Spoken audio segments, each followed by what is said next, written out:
Bonjour. Aujourd'hui, on va décortiquer une affaire qui a beaucoup fait réagir, la condamnation très sévère en Algérie d'un journaliste sportif français, Christophe Glaise, 7 ans de prison ferme. Oui, bonjour. C'est une nouvelle assez préoccupante. On va s'appuyer sur ce qu'ont rapporté plusieurs médias, La Croix, Le Monde, SoFoot, aussi évidemment l'Humanité. L'idée, c'est de comprendre ce qui s'est passé, les charges, la défense et puis le contexte autour. Tout à fait. Et d'emblée, il faut souligner la gravité. On parle d'un journaliste condamné pour des faits qui semblent liés à son travail. Et ça, dans un contexte France-Algérie, déjà très compliqué. Ça interroge forcément. Alors, reprenons les faits pour que tout soit clair. Christophe Glaise, il a 36 ans. C'est un journaliste qui travaille souvent pour SoFoot, Société, un spécialiste du foot, notamment africain. C'est ça. Et en mai 2024, il part en Algérie. Son but, faire un reportage sur un club de foot, la jeunesse sportive de Kabylie, la JSK, un club historique, et puis rencontrer des personnalités du foot algérien. Mais voilà, le 28 mai 2024, il est arrêté, à Tizi Ouzou, en Kabylie. Et les accusations sont lourdes, très lourdes même. Apologie du terrorisme et possession de publications dans un but de propagande nuisant à l'intérêt national. On mentionne aussi qu'il est entré avec un visa touristique, mais bon, Ça paraît presque secondaire à côté du reste. exactement. Le cœur de l'affaire, c'est vraiment l'apologie du terrorisme. Et sur quoi se basent les autorités algériennes pour ça? Apparemment sur des contacts qu'il aurait eus, en 2015, 2017 et puis de nouveau en 2024. Oui, des contacts avec un responsable du club de la JSK. Et ce responsable, il se trouve qu'il est aussi une figure du MAK, le mouvement pour l'autodétermination de la Kabylie. Le MAK que l'Algérie a classé comme organisation terroriste en 2021. Précisément. Et c'est là que ça devient très intéressant et que la défense, appuyée par RSF, Reporters sans frontières, apporte une nuance absolument cruciale. C'est-à-dire?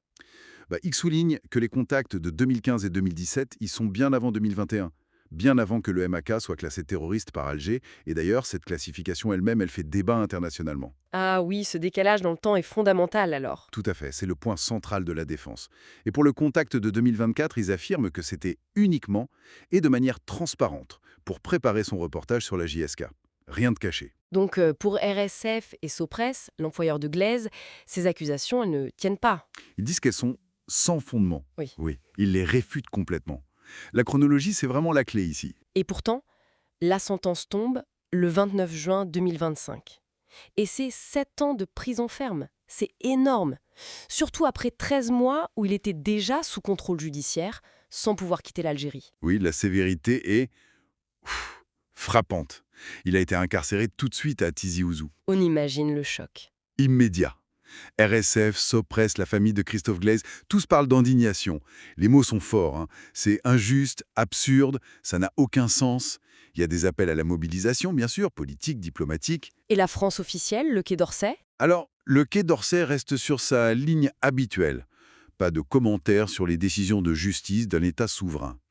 Une position constante, mais qui peut sembler, disons, frustrante dans ce genre de situation. Et tout ça, il faut le rappeler, ça se passe dans un climat diplomatique France-Algérie qui est... Très tendu. Oui, absolument.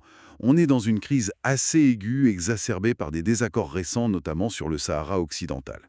Les relations sont froides, c'est le moins qu'on puisse dire. On a vu des coopérations gelées, des tensions palpables, et cette affaire Glaise, elle arrive aussi juste avant un autre verdict attendu, celui de l'écrivain Boualem Sansal. Exact. Plusieurs observateurs, plusieurs articles qu'on a consultés font le lien. Sans dire que l'affaire est uniquement politique, il est difficile de penser qu'elle est totalement déconnectée de ce climat bilatéral très dégradé. Ces cas individuels peuvent parfois devenir des cécis ou des enjeux dans les relations entre États. Donc, pour résumer, on a un journaliste sportif français, reconnu, qui se prend 7 ans de prison en Algérie. Les accusations sont liées à des contacts pour un reportage, des contacts que la défense juge normaux, et surtout, pour certains, antérieurs à la classification controversée du MAC. Le tout sur fond de crise diplomatique majeure entre Paris et Alger. C'est ça. Et ça met en lumière de façon assez crue la fragilité des journalistes qui travaillent à l'étranger, surtout quand le contexte politique est aussi sensible. Et ça pose aussi la question, selon ses soutiens, de l'indépendance de la justice algérienne dans ce dossier précis. C'est beaucoup d'enjeux qui se croisent. Énormément. Et peut-être pour finir sur une réflexion un peu plus large.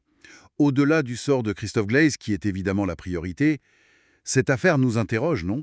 Comment est-ce que le journalisme sportif, qu'on imagine parfois un peu à part, plus léger, peut se retrouver comme ça, projeté au cœur d'enjeux géopolitiques, de tensions entre pays? C'est vrai qu'on n'y pense pas forcément. Et quelles sont les protections réelles, au fond, pour les reporters qui vont sur ces terrains, même quand ils veulent juste parler de foot? C'est une question qui reste malheureusement assez ouverte.